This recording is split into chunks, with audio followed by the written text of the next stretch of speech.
Good afternoon, everyone. Welcome to Mason Wildlife Management Area. This is going to be episode 1 of our wildlife management area themed episodes. We are in Jefferson County up here in South Carolina on the western side of South Carolina near Augusta, Georgia. And today I'm going to be doing some creek walking with y'all and showing y'all about the different ecosystems and trees that are here at this wonderful place. So join me. So we parked the truck up here on the hill, and as you can notice up here on these hilltop trees, you see the scraggly parts of the branches, how they start to get real scraggly. See, like this red oak tree here? That means that the rings are real small. So there's not a lot of nutrients and not a lot of water up here. You see how they're only like 30 foot tall and they're about 20 years old. So that's something to notice first. And as we look over here and we start going downhill, right? You got these big boulders and whatnot. All these trees start getting bigger. Let's start walking down into the hill and I'll show y'all what I see. So recently 408 acres got select cut for pine pulpwood, CNS, which is chip and saw, pine chip and saw, and then pie saw timber, which is A1 grade veneer, and then oversized grade, which is your big large pieces of loblolly pine. But we got 99,000, 236,000, 30 grand, and 38 grand. Comes up to $400,000 worth of timber cut off of 408 acres up here. The first medicinal trees I'll show you is the lovely white oak. It's known for its scraggly bark like this, and you'll oftentimes see, you know, different rodents and animals, they'll come and scratch this away, or it'll flake off by itself and it'll reveal this brown undergrowth, right? Particular bark is very medicinal. You can boil it and use it for a lot of different cold ailments and sealing wounds. And it's an antiseptic. So if you want more information on that, start looking up your white oak bark, man. Utilize this great natural resource. What I got? Look what I got. I got snow. Snow. What you gonna do? Haha, I got all the snow. This boulder here is blocking the sun out. That's why there's snow on the ground still. But it's about 42 degrees outside. And these are granite rocks. I want to go stand on that one over there. So these little brush berries right here are called huckleberry, deerberry, or sparkleberry. It's a member of the blueberry genus and family, and they don't really have edible berries, I would say, for people. They're a little tart, but you can make jellies out of them if you boil them down. They really like acidic ridges and rocky outcrops and shallow soil. They usually don't grow more than that deep, meaning mulch is your best friend with blueberries. So that now that we're on top of the granite rock, we can see where they've been coming in here and doing their pulpwood and saw timber clearing. The thing that kind of irritates me, it's just my personal opinion, I don't mean to offend anybody, but the poplar trees there would be technically a stream side management zone, because all this creek here that we're about to walk into, this little valley, all that's protected 50 foot from perennial state waters. But because this is a wildlife management area, I'm sure they pulled the correct permits. But if you did this on your land and started clearing 80 and 90-year-old growth like this in a water and stream side management area, you'd have your land taken from you and $50,000 a day fine, and nobody can afford that. So follow your laws and make sure you're doing the right thing, guys. Why I get irritated is because this can easily be avoided, but now this cambium layer on this hickory tree, you see that it's been pushed off and damaged. This right here is inviting every bug from around the world, saying, hey, I have pheromones here, I'm hurt, come eat me, come feast on me. You know, that is not the right practice. So that's a mockernut hickory, and while it is leaning, technically speaking, back up here for you so you can see, it's not a good log to really cut. It could have been avoided, you know, ruining the side of the tree and now letting borers get into it and termites. So here would be your A1 veneer grade timber. This is about a 35-year-old pine tree. And like I said, you know, bugs and beetles and whatnot, they're all attracted to these type of damages done to trees. And quite frankly, for them to leave this here and not get it out, that's a little upsetting. You know, the shallow branch root system on poplar trees and all of this being a big hill, I wouldn't have got this close to this tree myself. Hey, Daisy Doo. So I guess we can go down here in this creek and start, you know, walking it, and I'll show you what we got. So down here we have some beautiful loblolly pines that are I would say 100 years old or so, maybe 85, 100. They're absolutely gorgeous. So you have your sweet gum trees, your yellow poplars, a couple black cherries, maples. Really just a beautiful little wetland area. So this is the starting of the natural springs right here, as you see it bubbling out of the ground. And you see how cloudy everything is. It's kind of cloudy year round. It's making me think it's a different type of water table, but nonetheless, we've had a lot of soil disturbance up here, so I'm sure that has a lot to do with why the water is murky. So let's keep on walking down. This is a great way to identify loblolly pine, but you see these little pine cones in here. The actual seeds are underneath each one of these guys, and oftentimes you'll see squirrels chewing these up, but there's a seed right there underneath these, and you can use these needles for a vitamin C cold remedy. They have 300% your daily value of vitamins. Just put this in your Keurig pot, in your coffee, put some hot water in there, steep it for 15 minutes, and you're good to go, man. So when loblolly pine dies, it oftentimes turns to what we call fat lighter. The heartwood has all the sap in it, and that means that all the softwood that was around it, the yellow stuff, rotted off of it. This right here is all fat lighter, and this is a great fire starter. It smells a lot like turpentine, and as you can see, all that resin is still inside. If you were to strike a match to this whole thing, you wouldn't be able to put it out of fire. You can actually pour water on top of it and it'll reignite. So a great survival tip for you is always look out for heartwood or fat lighter sitting in the pine fields. Every 15 minutes of hiking, or every 20, just like in a safety briefing, I like to look around and see where I'm going, just in case I were to slip and break my ankle or anything nasty were to happen. I can call 911 and get me out of here. So we're going towards the valley descent. I see a big granite outcropping above me, and I see a bunch of white oaks to my left, and my truck is up there, right? So just wanted to give you all that tip. Always know where you're at. So as we are scaling the side of this mountain, you want to really try to pay attention to where the deer are walking at. Those are going to be much safer trails. You see right here in between this, there's a little descent of the slope. That right there is a deer trail. So this square looking tree here is a persimmon tree. And how we know that is by the square little bark pieces, right? So you're oftentimes gonna find little skinny persimmon trees just like this, right along deer trails, because they poop as they walk. So whatever they eat, whatever the seeds that are in what they eat, often make a tree line right along a trail. That's why we practice that in forestry. So persimmon tree has a little orange tomato looking fruit. Is very, very sweet, has a weird texture to it. It's a little strange for most people, but you can make jellies and jams out of it, and you really like it, man. It's quite medicinal too. Okay, so here we have a dead standing loblolly pine that woodpeckers have started to drill into. And if you look, there's 3 nests up there inside the log. So this actually has about 100,000 different animals living inside of it currently, but it's mostly insects. And you'll find on trees that woodpeckers really like, they'll put rings around the trees that have the bugs they like. And over time, the whole tree will be speckled with little rings. So the more you know. This right here is something you should always pay attention to in the woods. So these little rings right here are from past year's growth. This being a pine tree and being a fat lighter stump now, you can tell by the needles around everywhere and the way that the roots are going and the pine cones on the ground. This guy right here, every single one of these lines that you see is a 6-month cycle for a pine tree. So this being an evergreen, you would count all of the rings from the middle out and then divide by 2 to find the year, right? So if it's 30 rings divided by 2 equals 15 years old, right? So the more you know. Little tidbit I'll give y'all about these tree rings right here. So the tinier the tree rings like this, those tiny little ones, means no sunlight and likely very dry hilltop, right? So the smaller these rings are, the more of them that there are compressed into one area.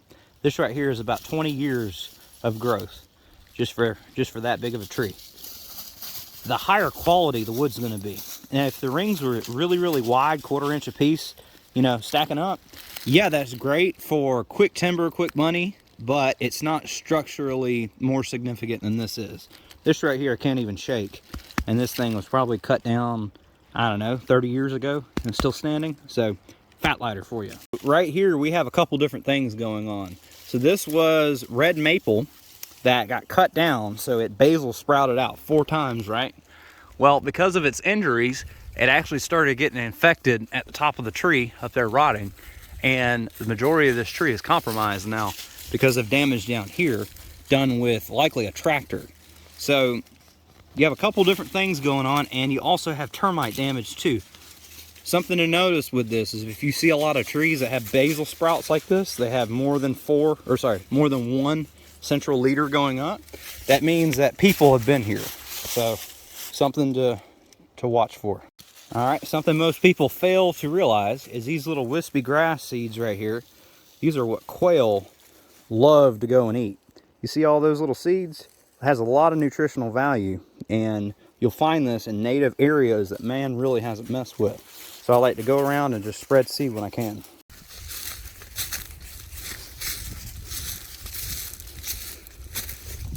Ooh, that poplar tree fell down in the creek. Let's go look at it. So it has a bunch of rot damage up here at the top of it. Definitely where woodpeckers have been getting at bugs. Good for them. And definitely damaged this mockernut hickory that was growing quite nicely. So that guy's compromised now. A little instruction for you. If you were to ever have to remove something on a slope like this here, you would start at the top of the tree with a ladder and start sectioning off this to get all the weight off of this as you go down. If you tried to cut down here first, it would likely pinch on you and get your chainsaw stuck. To be safe up there. You see, so this tree was already compromised just judging by the bend coming up. So when it got enough wind, that little bend in it was just enough leverage for it to go ahead and blow over. But you see the branch root systems on this? Branch roots go out instead of down. So this thing didn't even penetrate 3 feet in the soil. And when it finally did give from the windstorm we had, that's the end of that tree. And some of you might wonder, well, that can't be true. I've always heard that tree roots are deep. Well, if you look over here and look at the rock that's that far down, this here is a white oak, and they're known for having a decent taproot and then branch rooting out. Well, that tree there doesn't even penetrate just a foot before it hits solid stone. So likely most of the branch roots go down the side like that and go back up the hill. And that's how most of these trees here at the bottom are going to be growing. So part of hiking around is knowing the fauna and flora around you. So a lot of this grass seed that I showed y'all about, right, has a lot of lady fern and Christmas fern, also called dagger fern, everywhere along these little hilltops. So what you find is these guys love acid, and being surrounded by oak trees and pine trees and all this draining into the swamp, this is going to be a lot of nitrogen right here along this creek. But it's also going to tell you that this creek stays wet year round. So this is not just a overflow or drain. This is a naturally fed creek, because these guys right here don't do well without moisture year round. Occasionally you get to find beautiful trees like this. This is called a tulip poplar. If you look all the way up there, try to zoom in for you, you see those little pods up there? Those are actually seed pods. I made a TikTok video yesterday on them, but they start falling with the snow and ice, and they create virgin stands from the seed pods. Look for about 3 minutes here on the ground, and I can't find a single one that's dropped yet. But these guys right here love water. They are known for their beautiful yellow wood that occurs at 60 years of age. If you cut a poplar tree before then, it usually doesn't turn yellow. So it's also called tulip poplar, and is the oldest known species in the genus Populus. It's like 24 million years old. They found these in the fossils in the dirt. So it's a living fossil. Pretty cool tree. See this quite often with second growth or hinge cut trees. That was done as an outdated practice back in the day. So what you would do is you would cut at about breast height and hinge cut the tree over, let it hinge over, and then leave it, or harvest the top of the wood. What would happen is it would sprout back. So what happened here was the tree grew as old as it could. They hinge cut it, and then it started sprouting back, 3 basal sprouts. So this tree is limited in how long it's actually going to be alive, because as you can see here, it tears and rips in storms, and that bark keeps callousing over. Eventually it's going to be too heavy, and this will break over. So beautiful specimen though. Here that got cut, as well as this. This one got hollowed out by lightning, more than likely. after it was cut. So let's keep walking down into the creek.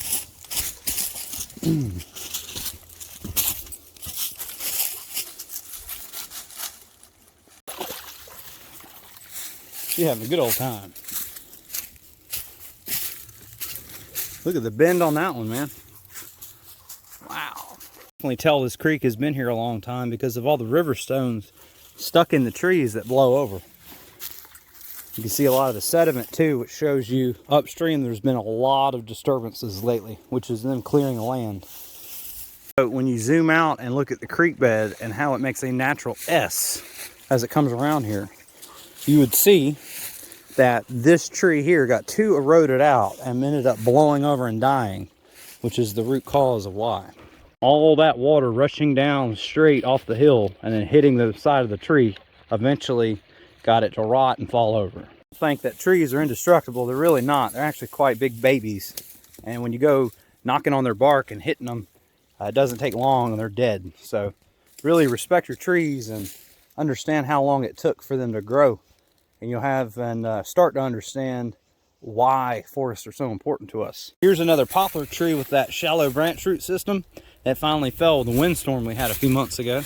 But it's actually got some good wood where I can show you where it yellows at. So that's pine, but this right here is yellow poplar, and you see the yellow hue of it. That's that beautiful wood grain. When you sand this down, it's real smooth and just a beautiful wood to work with. It gets really hard when it dries out too. I was walking past this pine tree and I thought I'd stop and tell y'all about it. So you see these multiple layers inside the bark? That's what makes that black fire scar not matter on fire adapted species like this pine tree here. These are loblolly pines, so occasionally they would burn every 3 years with lightning strikes. Just a few thousand years ago when all of this was longleaf pine and loblolly and shortleaf and slash pine. So when a flame height gets up to about right there, that's because the fire has started from over here, come down the hill and torrented up all the way up there. So we really want to try to do our controlled burns from top down in this case, so we don't get those really tall, 8-foot flames. That hurts a lot of the wildlife in here and completely top kills all your saplings, which is why you don't see any hardwoods through here. They're old. It's just big pine trees and about 8-year-old sweet gums. So something to look at when you're hiking in the woods with fire scars. So we've been walking for about a minute or so, and this is a shaded creek right here. So all along here, the lady fern is clasping to that ground because it loves shade, right? So as we look, it goes in here and it meets the creek bed we've been walking along. And right here, the creeks meet, and you can see a lot of that sediment is brand new, and the sediment goes all the way up here to the side, which tells me that when it rains, it pours through here. So this would not be a good area if it was raining to be standing. So it comes around this big bend and it's been eroding out all that sand, right? Well, because of the slope of the land, I don't know if you can see it, but there's sparkles all in the water here. I know mica is very much present here, but if you were going to go in here and pan for gold, I would be right here piling in the bottom of these piles here and panning for it. Let's get a closer look.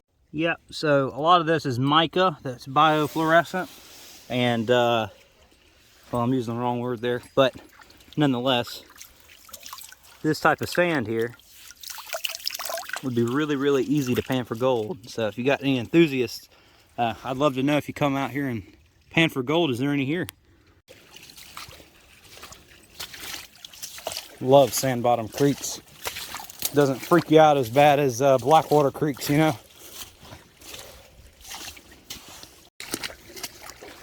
a little bit deeper in these pools.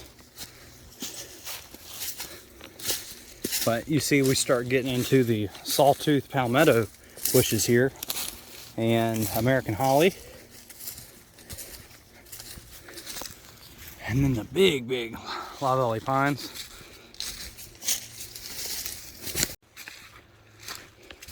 See the big poplar trees? Giant, aren't they? Water's starting to clear up. You can smell sulfur because we're so close to the river.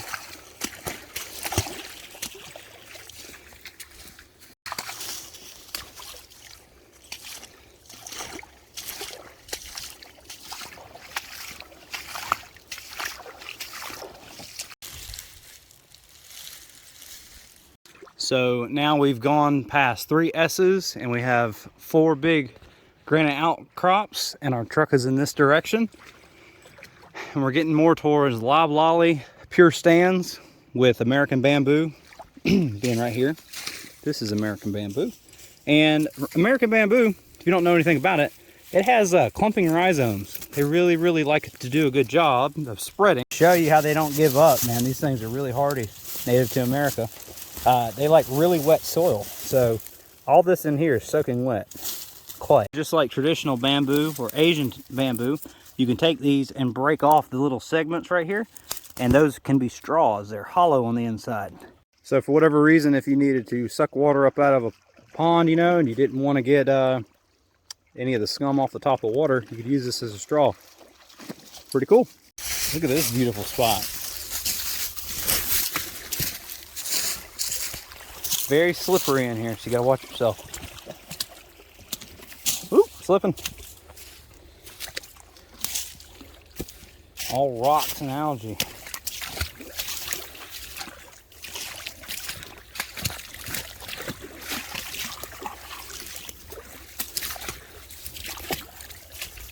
Found a little waterfall area.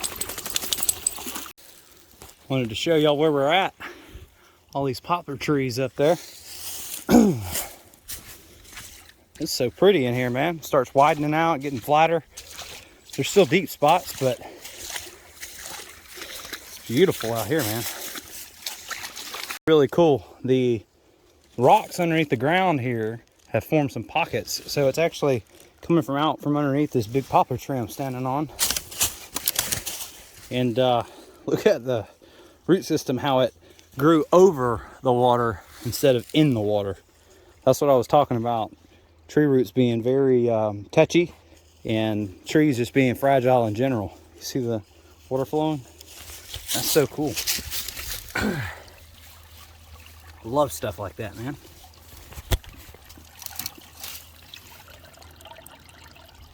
Look at all the rocks. Found another little waterfall. So pretty in here. How it cascades over the granite like that. That's gorgeous. Go swimming.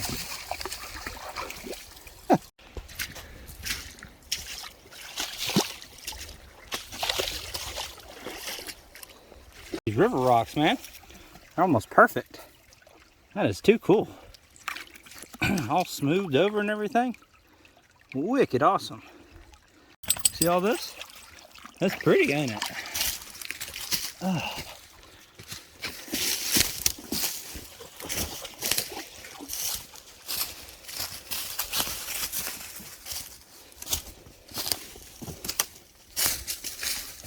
Oh, I could bring my tent out here and listen to that all day long. Listen.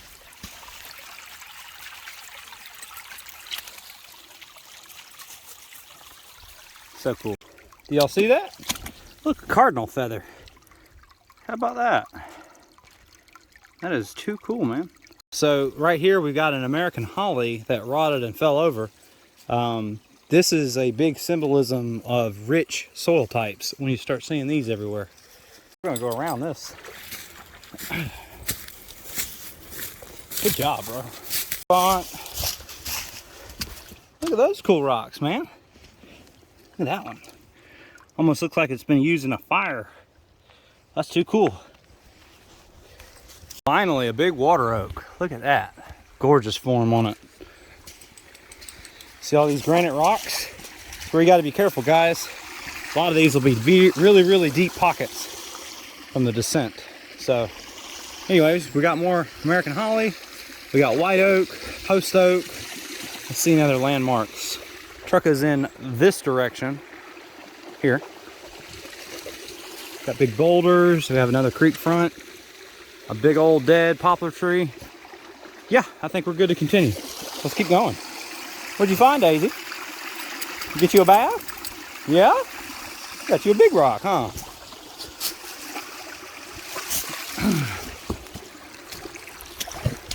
I wanted to show you all this. This is huckleberry that just started blooming.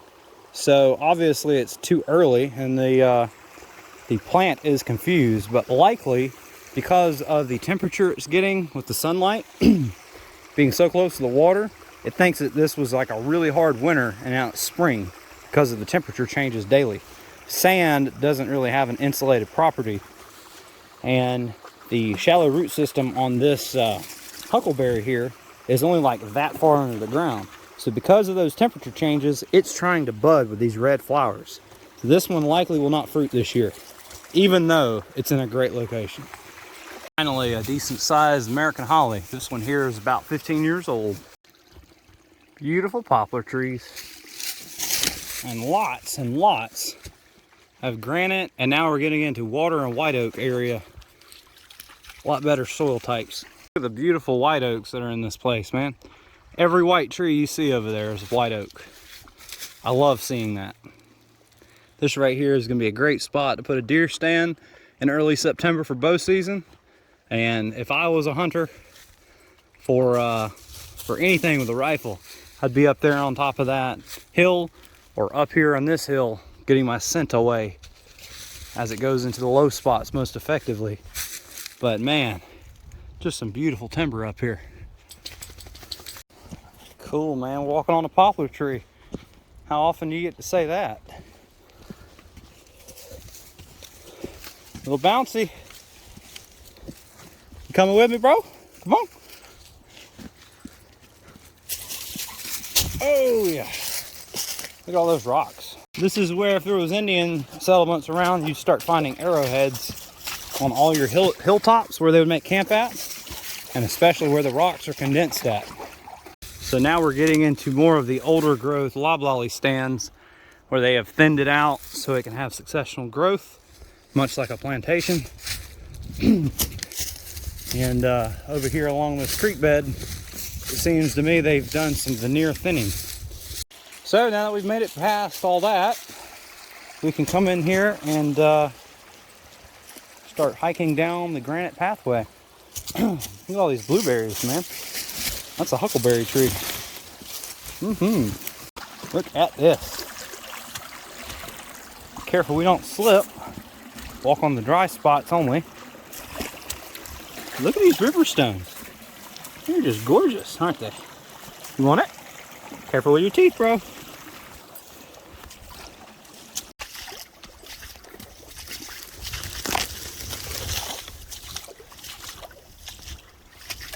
Alright guys, we made it to the posted no trespassing signs. So just to be aware of your laws, if you go past on private property, like Daisy's doing.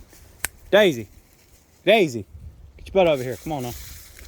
And you go past this, you can be shot in South Carolina and Georgia. It says no trespassing, no hunting, nothing allowed, private club.